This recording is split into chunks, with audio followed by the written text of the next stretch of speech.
Lemons are used for healing and cleansing. Drinking lemon water is considered a method to purify one's soul and aura. Lemons are used to cleanse sickness from the body and heal the human heart. This is the second in a series of characters with a connection to lemons and how that symbolically hints at their journey. Our next lemon lady to examine is Arya Stark. She has a distinctly different lemon experience than her sister Sansa, and lemons represent something Arya has been missing from her life for far too long. We will go through Arya's story to examine how lemons have affected her. We will also take some time to do a character comparison for Arya that reinforces this idea of how we see her arc in a different light than most assume. In the bottom, there were pot shops along the alleys where huge tubs of stew had been simmering for years, and you could trade half your bird for a heel of yesterday's bread and a bowl of brown, and they'd even stick the other half in the fire and crisp it up for you, so long as you plucked the feathers yourself. Arya would have given anything for a cup of milk and a lemon cake, but the brown wasn't so bad. Arya is a more rugged character than Sansa in the regard of facing hard truths, but she is still a young girl. Arya, like Sansa, learns that knights are not chivalrous, and she finds reason in devious behavior as a means to survival. Interestingly, in A Game of Thrones, Sansa even mentions feeling like Arya when she and Jane Poole raid the kitchens in search of lemon cakes, but there are none to be found. Sansa equates the feeling of being Arya to sneaking around and taking what she wants. Arya can tap into her true nature as a warg, though she doesn't recognize it herself. This is done while she sleeps, and she wargs into her direwolf Nymeria and leads a great wolf pack. There is no chance for a loss of innocence because there is no innocence or purity in the environment Arya is thrown into. One thing we repeatedly see with Arya is a more harsh reality check of the true nature of war and soldiers, and surviving in a world with no safe places. She sees death and torture firsthand, which is traumatic enough for anyone, but especially for a young girl. We also find there is a repeated mention that there are no lemons wherever Arya is. Arya goes down a dangerous path after the imprisonment of Ned in King's Landing. She escapes the Red Keep only to be a penniless rugrat in Flea Bottom, begging for bread and killing pigeons to trade for bowls of brown. She witnesses the moments leading up to Ned's death on the steps of Baelor's Sept, and Yoren grabs her up to take her with him. He cuts off her hair and calls her a boy, and slaps her around a bit to get her in the right mindset. He knows who Arya is, and if she's a smart boy, she will keep her mouth shut and he'll get her home. He tells her they are going north to the Wall. Arya travels with a band of misfits and criminals, including Hot Pie, Lamy, and Gendry the Smith, who she becomes friends with. There's a group of 3 men kept in a cage, and 2 of them are super creepy and nasty, and the 3rd man quiet and perceptive. She becomes acquainted with him, learning his name, Jaqen H'ghar. The group also encounter random nearby villagers traveling on the road, including a lone little girl who they bring into their group. They call her Weasel, and she takes a liking to Arya, though Arya doesn't want the attention and pushes her away. Even though she finds the little child annoying, Arya does make efforts to look out for Weasel, sharing her food and making sure she is safe and warm from some of the questionable traveling companions. Soon into their travels, the band is set upon by Lannister soldiers looking for Gendry. Yoren will not give him up, as his party is now property of the Night's Watch, and the soldiers say they will return. They do, and burn the barn the group is sleeping in. They kill Yoren and many others, but Arya, Hot Pie, Gendry, Weasel, and Lamy escape. On their way away from the scene, Arya frees the 3 men in the cage from burning to death. The group slowly travel the woods until they are caught by Gregor Clegane's men, and they kill Lamy, who has an injured leg and has to be carried. These soldiers will not be carrying anyone. Little Weasel hears them coming before the group is caught, and she takes off running, and we never see her again. Arya hopes to herself that the little girl runs far and fast and doesn't look back. They are then marched through the woods towards Harrenhal. Gendry learns that Arya is a girl and a Stark. A guard named Polliver takes Needle from her. They are imprisoned at Harrenhal with the other nearby villagers who are systematically starved, questioned, tortured, and then killed in front of the group. This is when Arya begins reciting her list. The horrors she endures and witnesses while imprisoned at Harrenhal most certainly shape the person she was on track to becoming. When the Bloody Mummers arrive, they put the prisoners to work, and Arya secretly hones her water dancing skills, practicing being quick and quiet. She sees Jaqen working as a Lannister soldier, and he offers her 3 deaths for saving their lives and stealing the names from the God of Death. Arya gives him 2 guards' names, and for the 3rd, she threatens Jaqen to give him his own name unless he helps her. She asks for help freeing some imprisoned Northmen. There's 100 men, enough to take over the castle. Jaqen helps her free the men, but then he must leave. With his help, Arya, Hot Pie, and Gendry take their chance to escape, but not before Arya agrees to unname Jaqen to the God of Death. Jaqen gives Arya a Braavosi coin from the House of Black and White. She doesn't know what the coin means, but Jaqen tells her she can give it to any man from Braavos and they will accommodate her. They part ways. Say it again. Vala Morghulis. Vala Morghulis. On the road, they are intercepted by the Brotherhood without banners. She is again exposed to death when they travel to Stony Sept. The town square has a bunch of men hanging in cages, who Arya finds out are wolves, Northmen. She couldn't understand how they could have done something worth the punishment. They were Robb's men. But she finds out they had been raping and mutilating girls at Stony Sept. One man was very fat and his skin was sunburnt against the bars of the cage, and he begged for water. Arya obliged him and gave him a drink, despite the grumblings of the townspeople. The following morning, the Mad Huntsman, a Stony Sept local with a vengeance towards the Lannisters, brings in the hound, Sandor Clegane. He and his pack of dogs found him sleeping off a drunk in the woods and took him a prisoner back to town and agreed to give him to the Brotherhood for judgment. They take him back to the hollow hill that the Brotherhood make their camp beneath. The group accuse Sandor of the crimes of the Lannister armies, murders and atrocities at Maidenpool and Stony Sept. Sandor proclaims his innocence. He says it was his brother or others who attacked Maidenpool and Stony Sept, and he was never part of those crimes. He has simply been making his way north after abandoning the king's service, because fuck the king. Sandor and Beric fight in a trial by battle. Beric busts out his flaming sword, and though Sandor is frightened and gets pretty badly burned, he ends up cleaving Beric down to the breastbone with his sword. Sandor is declared innocent by the trial. Thoros gives Beric the kiss of life to bring him back. Arya is so angry at the Brotherhood for letting the hound go, she ends up running off into the night. Sandor is waiting in the woods and grabs her up to take her for ransom. The hound and Arya have some adventures, and Arya learns a lot from him about surviving, though she loathes him. He is on her list. She makes a couple of near attempts to kill him, and he starts rolling her up in a blanket at night so she doesn't try anything crazy. He plans to take her to the twins for the wedding of Edmure Tully and Rosalind Frey, which of course ends as the Red Wedding, right as the duo arrive at the twins. Sandor knocks Arya unconscious in the madness of the aftermath of the wedding, which truly protects her from becoming a victim of the Freys. He plans to take her to her Aunt Lysa in the Eyrie to see if she will ransom the girl. Arya becomes docile and depressed after her mother's death. She will no longer fight Sandor, and isn't even sure why he's taking her anywhere anymore. He becomes more lax with watching her, and the two become more traveling companions than hostage.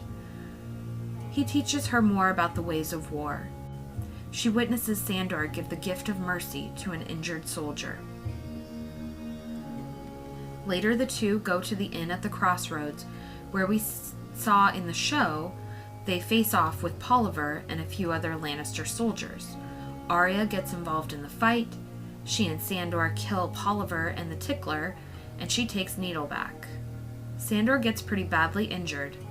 Arya tries to clean up his wounds, but Sandor refuses to let her burn away the necrotic tissue, so she cleans it with boiled wine and tries to sew him up. Soon, he grows feverish and sick from his wounds. Arya decides to forego killing him as a name on her list, but also refuses him the gift of mercy when he begs for it. She leaves him near salt pans and catches the ship for Braavos with her coin from Jaqen H'ghar. Arya learns on the journey that the coin has significance to the Braavosi. Everyone on board introduce themselves to her and ask her to remember their names, though most seem afraid of her. Once they arrive in Braavos, the captain's son takes Arya from the ship in a small skiff to the House of Black and White. Arya doesn't know what she's in for at this point. She literally got the coin from Jaqen with no detail, just that she could give it to the Braavosi and they would help give her refuge. She enters the large stone building with doors of weirwood and ebony, and the inside is dark black. She eventually makes her way to a large room with dark black pools, dimly lit by a few candles. There are statues of gods from various religions all over the world. She meets the kindly man, who takes her in as a trainee to become an acolyte. She is sent out to sell shellfish in the streets of Braavos, to collect information and secrets, and learn the art of lying. She must shed her identity as Arya Stark and rid herself of her belongings, though she hides Needle in a safe location. Her training leads her to meet a deserted Night's Watch brother, Darion, that she gives northern justice to for deserting. For this, she is given a potion which blinds her as punishment. She continues her training as a blind girl. She learns potions by smell and betters her skills at lying. She also has warging dreams nearly every night, seeing through Nymeria's eyes, but tells no one of this. Eventually, she is given her sight back when the decision is made to give her a chance as a faceless assassin. "Bring me the face," said the kindly man. The waif made no answer, but she could hear her slippers whispering over the stone floor. To the girl he said, "Drink this," and pressed a cup into her hand. She drank it down at once. It was very tart, like biting into a lemon. 1,000 years ago, she had known a girl who loved lemon cakes. No, that was not me. That was only Arya. Arya's first faceless mission is a success, killing a boat insurer with a poisoned coin with stealth and deliberation. The kindly man sends Arya to a mummer's troupe to hone her skills at lying and acting and becoming no one. The Ugly Little Girl chapter is where we leave Arya in A Dance with Dragons, though we have received a pre-release chapter from the Winds of Winter called Mercy. This chapter follows Arya as a mummer, getting ready for her first performance. There are men sent from King's Landing to treat with the Iron Bank of Braavos in the audience. One of the guards from King's Landing she recognizes as Wrath the Sweetling, the very man who killed her friend Lami back in the Crownlands.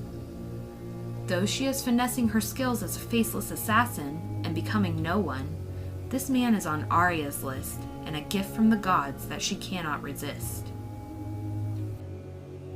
They were talking quietly in the common tongue of Westeros as she slipped up silently behind them in the darkened passage. That was not a language Mercy knew. "7 hells, this place is damp," she heard a guard complain. "I'm chilled to the bones. Where are the bloody orange trees? I always heard there were orange trees in the free cities. Lemons, limes, pomegranates, hot peppers, warm nights, girls with bare bellies. Where are the bare-bellied girls, I asked you?" "Down in Lys, and Myr, and Old Volantis," the other guard replied. He was an older man, big-bellied and grizzled. I went to Lys once with Lord Tywin when he was hand to Eris. Braavos is north of King's Landing, fool. Can't you read a bloody map? Arya takes this opportunity and seduces Raph back to her little apartment. She there sticks him with a dagger in his femoral artery, and he bleeds out pretty quickly. She knows immediately that this will not make the kindly man or the faceless men happy at all, but she is happy and satisfied in her choice. This may be the point we see in the show when Arya chooses to leave her training and stay true to herself as Arya Stark. The lack of lemons isn't notable, but the repeated mention of a lack of lemons is what brings it to our attention. Arya is thrust into a dangerous life immediately after her father is taken prisoner. She has no adjustment period, no finery, no transition. She has no lemons, no sense of protection or purity. Her environment is the opposite of what lemons symbolize: the light, love, and security of a safe space. Arya suffers from PTSD from seeing her father die and from seeing repeated torture and death along her journey. When she is given a tart drink that tastes like lemons, Arya resists the place it takes her mentally, almost as if feeling and being Arya Stark brings back too much pain and trauma. The drink has similar effects as to when Bran eats Jojen paste or Dany drinks Shade of the Evening. It taps into their abilities as a warg or greenseer. Arya finds safety in not being herself. But let us consider the lemon drink might help Arya heal from within. Similar to a psychedelic experience that helped many heal from anxiety, depression, and a variety of medical ailments. Perhaps this experience helped strengthen Arya as her true self, and, as we see in the show, A girl is Arya Stark, and I am going home. For a real-world comparison, let us look to psychedelics in our own society. There is an increase in the use of psychedelics in medicine to heal trauma, depression, anxiety, and a variety of ailments. Most often, the substances used are natural and plant-based gifts from the earth. Many people have turned to using psychedelics as an alternative to SSRIs and other Western medications and treatments. We might look at the potions and powders that the faceless men produce, or even give Arya to induce her hallucinogenic state, as similar to what healers or shamans might use in current cultures. There are cacti, such as ayahuasca or San Pedro, which induce a healing cleanse of the body and mind through a psychedelic experience. LSD and MDMA were both originally produced to treat depression. Ketamine is becoming increasingly common in the treatment of depression. Mushrooms and cannabis are both natural, mild, plant, and fungi that can treat depression, anxiety, and an endless list of conditions. We should also take the chance to compare Arya to an important character in one of George R.R. Martin's favorite works, Lord of the Rings. Eowyn is a shield maiden of Rohan, the horse country in Middle-earth. She is the niece of King Theoden, sister to Éomer. When Eowyn was about 7 years old, their father was killed by orcs, and their mother died shortly after of an illness. The children were taken in by their uncle who ruled Rohan. They had one cousin, Theodred, who was of an age and close to Eowyn and Éomer. When the War of the Ring first began, the first attack was sent by Saruman with the goal of killing Theodred. Saruman sent Uruk-hai to attack the forces led by Éomer and Theodred. The enemy was successful, and they retreated after killing Theodred.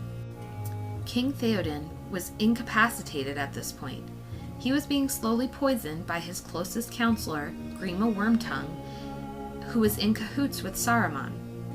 Éomer was arrested at the behest of Grima, and Éowyn was alone for a time, living under King Theoden's hazy rule with whispers from Grima in his ear. Éowyn stayed resolved in herself, and the people of Rohan loved her, but Eowyn's heart was hardening at the losses they had endured and for the dwindling strength of Rohan. Alas, not me, Lord. Shadow lies on me still. Look not to me for healing. I am a shield maiden, and my hand is ungentle. Gandalf, Aragorn, Gimli, and Legolas came to Rohan shortly after Theodred's death and helped cure King Theoden, casting out the spell he was under and renewing his spirit.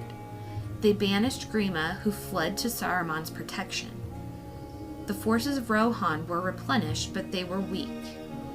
King Theoden released Éomer from imprisonment and named him his heir. Theoden led forces from Rohan in effort to avenge Theodred and left Éowyn as ruler of Rohan in his stead. Éowyn longed to join the battle, but she was needed to rule. When Theoden's forces were defeated, the warriors of Rohan fled to Helm's Deep and fought a huge battle there. Éowyn and her people remained at Edoras, the capital of Rohan, and she flourished while caring and ruling during the battle. There was the high probability of a loss at Helm's Deep, and in that case Éowyn would have had to lead her people to safety and potentially fight. Though the Battle of Helm's Deep was won, Rohan was needed in Gondor, where the war led next. Forces were heading to Minas Tirith from Osgiliath, where they had invaded and taken over, and more from Mordor were joining. The men of Rohan gathered to head to Gondor, and Éowyn revealed her true shield maiden nature just prior to Aragorn leaving for war on the paths of the dead. Éowyn begged to travel with his company and fight as a shield maiden. Aragorn denied her, though it pained him. Éowyn was tired of skulking and waiting for battle, and she wanted to face it head-on and fight the pain in her soul that had been simmering for years. From her father's death to Theodred's, to the slow poisoning of her uncle and the ensuing battles, Éowyn wanted to fight the things that had been attacking her and those she loved for years.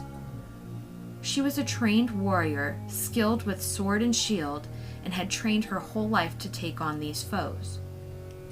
Shall I always be chosen? Shall I always be left when the riders depart, to mind the house while they win renown, and find foods and beds when they return? A time may come soon when none will return. Then there will be need for valor without renown. For none shall remember the deeds that are done in the last defense of your homes, yet the deeds will not be less valiant, because they're unpraised. All your words are but to say you are a woman, and your part is in the house. But when the men have died in battle and honor, you have leave to be burned in the house, for the men will need it no more. But I am of the house of Eorl, not a serving woman. I can ride and wield a blade, and I do not fear either pain or death. What do you fear, lady? A cage. To stay behind bars until use and old age accept them, and all chance of doing great deeds goes beyond recall or desire. Aragorn denies her the chance to ride with them, especially since her uncle, the king, is not present to give approval. She is angry and sad at his denial, but as Aragorn rides away, Éowyn stands with her fists curled at her side. You can tell she is resolved and something is going to happen, and it does. When Theoden returns to Edoras and calls the banners, Éowyn disguises herself as a man called Durnhelm, and she and Merry, the hobbit, ride with the soldiers to war. Merry was also denied going to war because of his size, though he loved King Theoden fiercely and wanted to continue serving as his squire. Éowyn and Merry ride into war, stay near King Theoden, and defend him from foes in his way. When the Lord of the Nazgul, the Witch King of Angmar, and his great black beast set upon King Theoden and his horse, the king is mortally wounded and close to death. Éowyn and Merry come to his aid, and Éowyn shouts she will kill him if he touches Theoden. The Nazgul tells her, "No living man may hinder me." Eowyn pulls off her helm, her long golden hair falling loose, and she said, Then Mary heard of all things in that hour the strangest. It seemed that Durnhelm laughed, and the clear voice was like the ring of steel. No living man am I. You look upon a woman. Eowyn am I, Eowyn's daughter. You stand between me and my lord and kin. Begone! If you be not deathless, for living or dark undead, I will smite you if you touch him. The ring-wraith made no answer, and was silent for a moment, as if in sudden doubt. Mary crawls up behind the foul lord of the Nazgul while Eowyn took on his great beast. She cleaved off its head with one stroke of her sword, and the beast crumbled to the earth. Mary watched as the wraith moved at Eowyn and struck her shield with his giant mace, shattering her arm. As he moved in to strike for the kill, Mary snuck up and stabbed the wraith in the back of the knee. As he fell from the wound, Eowyn rose up and stabbed the Lord of the Nazgul through his helm, and his spirit crumpled away with a shriek. Eowyn's sword shattered, and she fell unconscious. The battle is won, and Eowyn is found and taken in for healing and care to the houses of healing. From the nature of her wounds and the poisonous effect of the Nazgul, she was close to death. King Aragorn comes to her with his kingly healing abilities, and she finally wakes, but it takes a long time to heal from her wound. During her time, she meets Faramir, and they become close and fall in love, and later marry. Faramir becomes the Prince of Ithilien, and they live out their days there. Eowyn loses some of the ferocity in her heart from the unhealed pain of deaths and war. Her heart was like an open wound that she was unable to heal until she took matters into her own hand and got the vengeance she sought.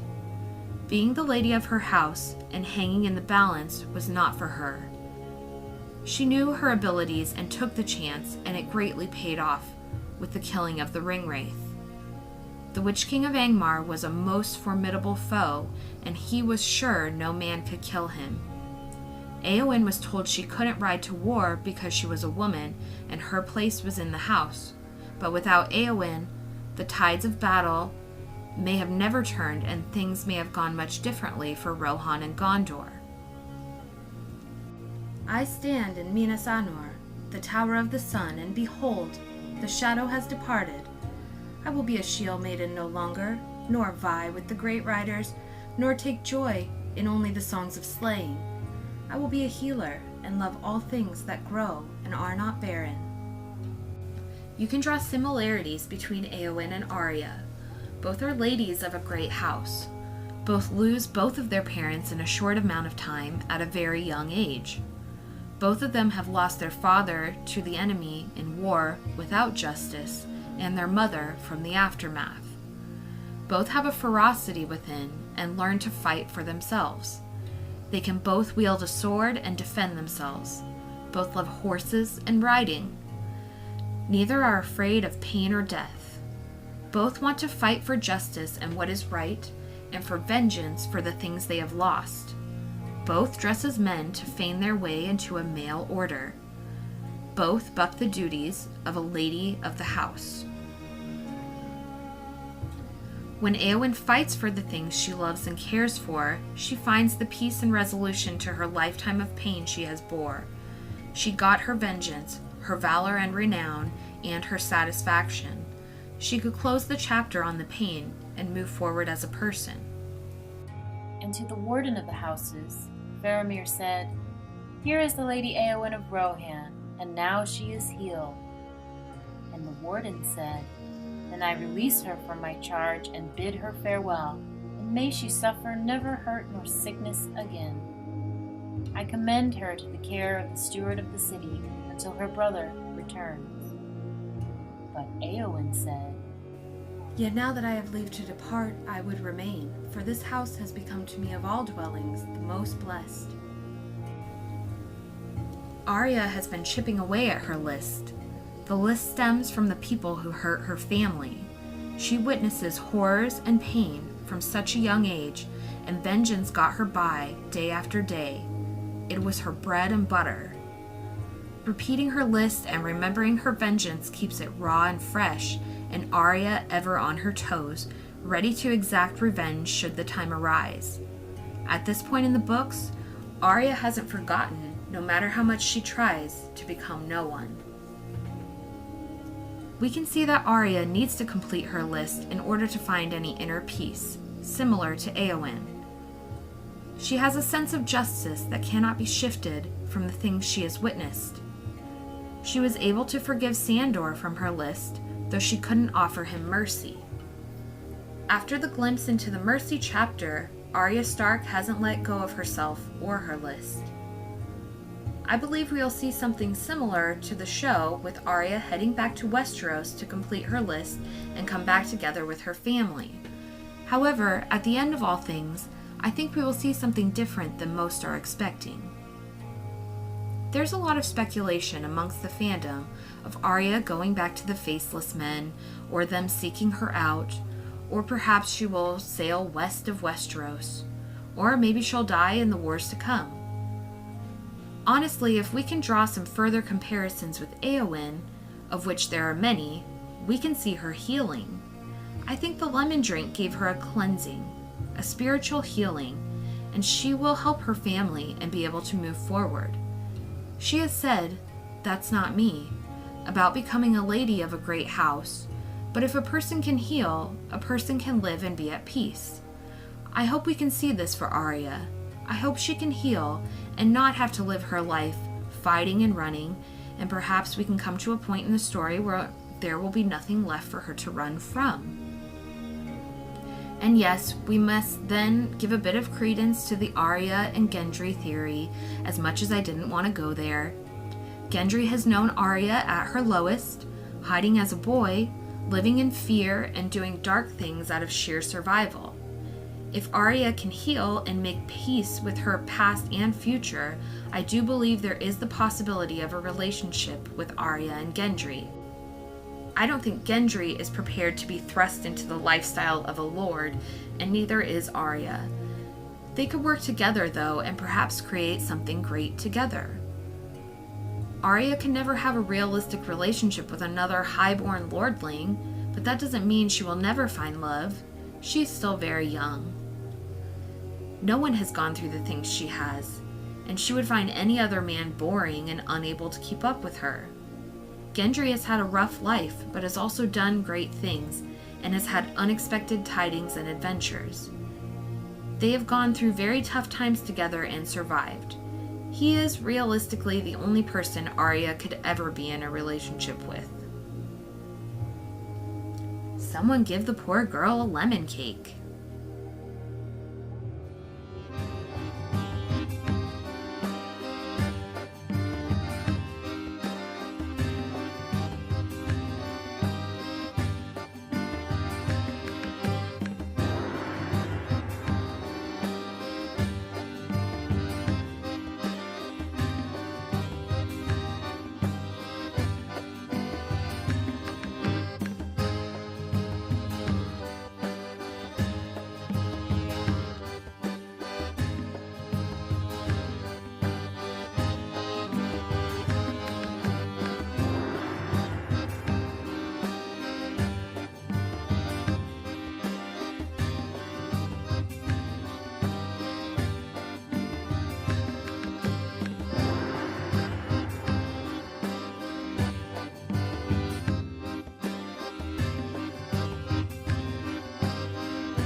There has been a lot of hype about Arya potentially facing off against the Night King.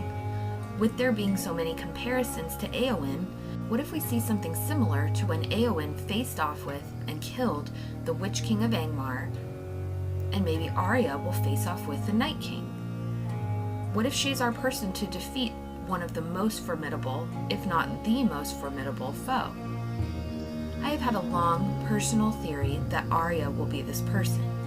The definition of the word aria is a long accompanied song for a solo voice, typically one in an opera or oratorio. An oratorio is a large-scale musical work for an orchestra and many voices, typically with religious overtones. With these definitions and knowing how important etymology is to George R. R. Martin, I think Arya's fate is clearly spelled out for us. This is a song of ice and fire, and Arya is a solo in the song. Her fate is to do something great, something entirely important for the story as a whole, and she will do it on her own. Thank you so much for watching, and we really hope you have enjoyed our in-depth look at Arya Stark. Please stay tuned for another Lemon Lady and some hearty new recipes we have coming your way. Vala Morgulis.